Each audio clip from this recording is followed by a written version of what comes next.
आज की हमारी चर्चा का विषय रहेगा कि जो ये आजकल रिपोर्ट्स आ रही हैं चाइना से कि वहाँ पर कोविड-19 टाइप की कोई बीमारी बच्चों में फिर फैल गई है, उसके बारे में हमारे इंडिया में फ़िक्र करने की कितनी ज़रूरत है।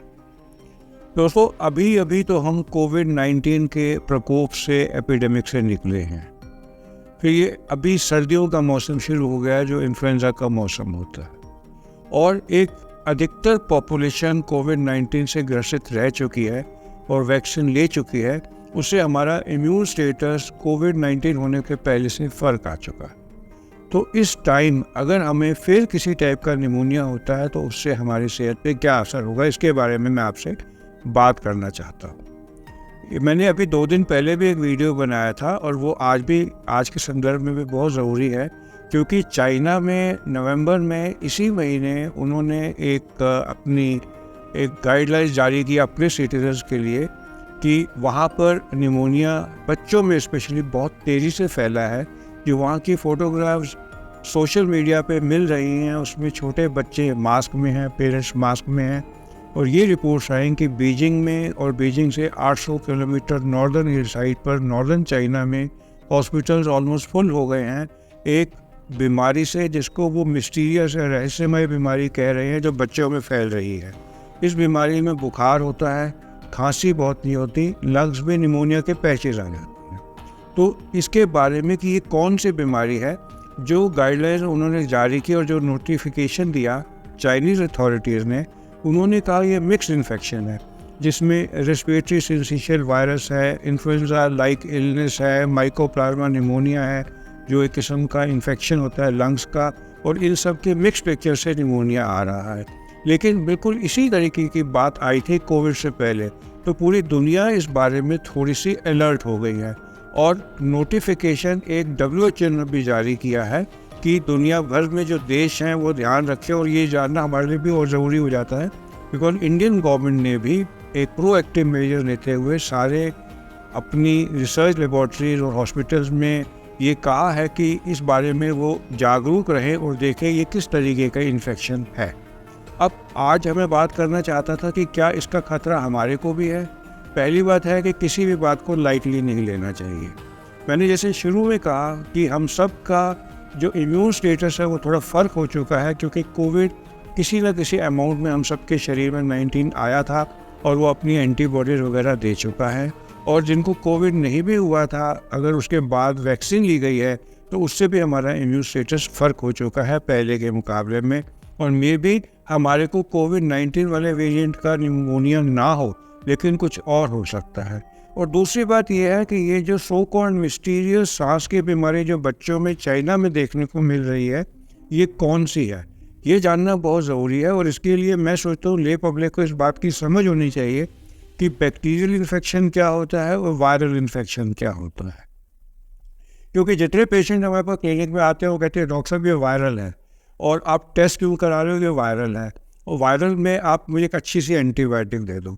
अब इस बात को बड़ा क्लियरली मैं आपको बता दूं कि वायरल इन्फेक्शन में एंटीबायोटिक इफ़ेक्ट नहीं करते। इसके लिए एक छोटे से तरीके से आप समझ लीजिए कि वायरल इन्फेक्शन क्या होता है और बैक्टीरियल इन्फेक्शन क्या होता है।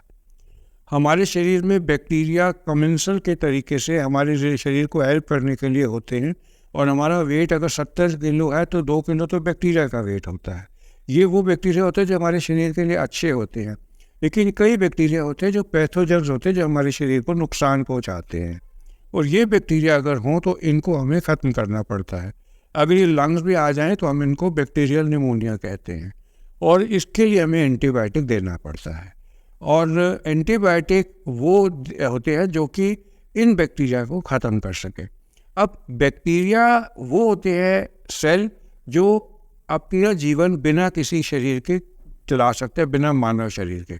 मैं ये कहना चाहता हूँ जैसे हमारा बॉडी बनी हुई है छोटे सेल से, बैक्टीरिया सेल होते हैं छोटे, जो ज़रूरी नहीं होता कि किसी ह्यूमन बॉडी में चले, वो बिना ह्यूमन बॉडी के भी जीवित रह सकते हैं, अपनी रिप्रोडक्शन कर सकते हैं, अपना जीवन काट सकते हैं।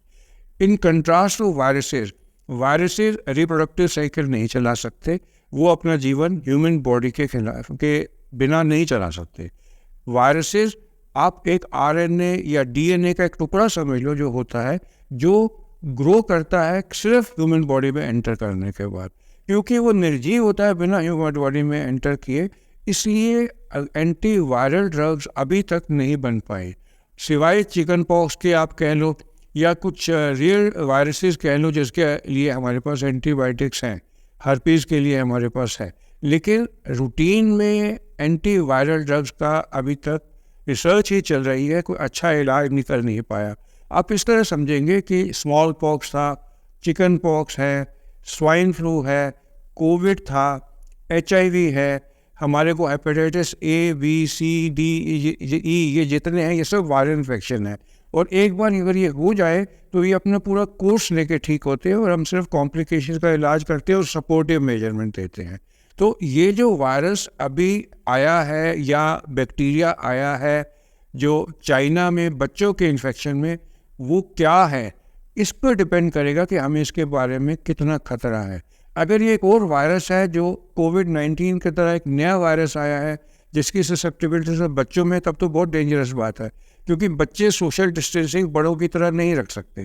तो फिर ये अगर फैलेगा तो बड़ी दिक्कत आएगी। जो वायरल बीमारियां होती हैं उसके लिए हमारे पास एंटीवायरल इतने अच्छे नहीं हैं, लेकिन अगर ये बैक्टीरियल इन्फेक्शन निकल आया तो फिर हम इसको एंटीबायोटिक देकर कंट्रोल कर सकते हैं।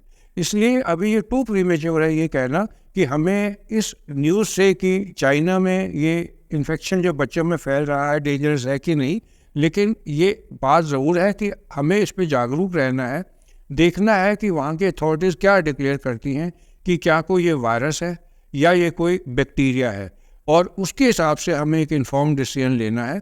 और अगर ये कोई वायरस निकलता है नया तब तो ये बहुत फिक्र की बात है, अगर ये बैक्टीरिया निकलता है तो हम इसको ट्रीटमेंट से ठीक कर सकते हैं।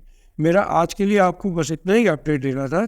अगर आपको मेरे इस तरह के अपडेट कुछ सीखने को देते हैं तो मेरे चैनल को सब्सक्राइब कर लीजिए। आप सबका मेरे साथ जुड़ने के लिए धन्यवाद, और अंत में इस वीडियो को अगर आप कुछ सीखे तो लाइक कर दीजिए। Thank you so much.